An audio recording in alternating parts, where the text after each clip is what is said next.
Another day, another blessing. Ito nga pala yung part 2 ng paglilinis ko ng CR. Tapos meron nga pala akong in-order sa online na mga pabango sa CR.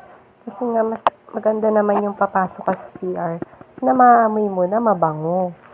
Una-muna nga pala bago ko linisin ang pinaka-CR ay inalis ko muna yung mga nagamit na nasa loob. Yun yung tabla at saka yung paliguan ng baby ko.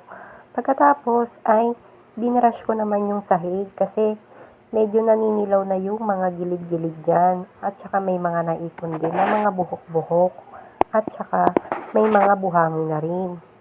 Kaya gusto ko pag ginamit to ay malinis na talaga. At syempre sinamahan ko na nga rin ito ng panglinis ng tiles at ng inodoro namin.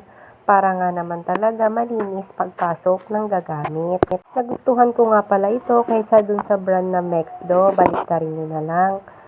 Dahil amoy lavender talaga ang amoy nito. Ito kasi mild lang yung mga naamoy ko. Kasi simula talaga nung nanganak ako sa pangalawa kong baby, ay naging masela na yung pangamoy ko. Lalo na pag gumagamit ako ng Roxon. Kaso hindi ko maiwasan din gumamit nun kasi kailangan ko talaga yun sa paglalaban ng damit. Pasensya na nga pala sa mga naunang video ko at itong pangalawa kong video na to dahil malabo yung pagkakakuha ko.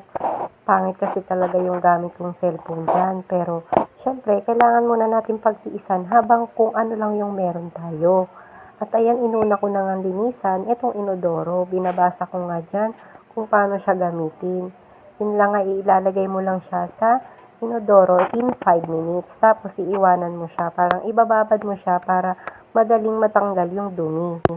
At ayan, habang inaantay ko yung 5 minutes, ay iniisip ko kung ano ba yung sunod kong gagawin. Ano ba yan? Makakalimutin na talaga ako. At ayun na nga, naisip ko na nga, isinod tong sahig.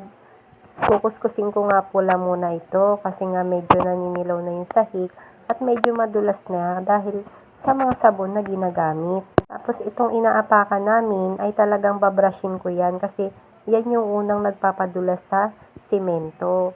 Kailangan kasi talaga meron ganyan dahil meron nga kaming bata. Hindi pwedeng walang ganyan dahil mahirap na baka madulas siya. Na-order ko nga rin pala yan sa Black App. O diba? Ang lahat na lang talaga ng dinagamit ko ay sa Black App. Medyo mura kasi doon at mabilis ang shipping.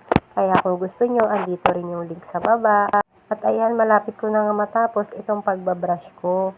Binabanlawan ko na nga yan at nilagyan ko ulit ng Roxon para mas mabango nga naman siya at tanggal talaga yung mga germs. At hindi nga ako na-satisfied yan kaya dinagdagan ko ulit ng Roxon para maalis talaga yung mga mababaho na hindi ka nais-nais. Ewan ko ba, ang arte na talaga ng ilong ko na to simula nung nanganak ako sa pangalawa kong baby. At sa wakas, natapos ko na ring linisan. Ito na nga pala yung kinalabasan ng pagkabit ko ng sticker. Ayun, nakikita niyong kumakaway si Mr. Yun lang.